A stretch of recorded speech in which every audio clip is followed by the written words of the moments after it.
আসসালামু আলাইকুম ভিউয়ার্স, আশা করি সবাই ভালো আছেন, সুস্থ আছেন। Lenovo ThinkPad T410 সিরিজের ল্যাপটপের বুট মেনু থেকে উইন্ডোজ ইনস্টলেশন দেখাবো, সাথে থাকবেন। পাওয়ার বাটন প্রেস করব এবং F12 প্রেস করব। এটা এক্সটার্নাল একটা কিবোর্ড লাগিয়ে নিয়েছি, যেহেতু আমার ল্যাপটপের কিবোর্ডটি নষ্ট। আপনারা আপনাদের কিবোর্ডের F12 প্রেস করবেন এবং উপরে দেখতে পাচ্ছেন এটা হচ্ছে SSD। সেকেন্ড যেটা দেখতে পাচ্ছেন সেটা হচ্ছে pen drive, bootable pen drive. সেটাতে আমরা যাব, জাস্ট অ্যারো বাটন প্রেস করব, ডাউন অ্যারো বাটন, এবং পেন ড্রাইভে যাব এবং এন্টার দিব।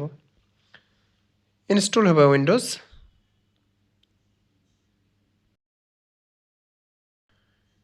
নেক্সট দিব, install now. I don't have product key.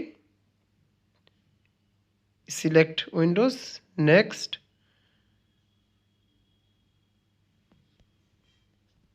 Check mark. Next.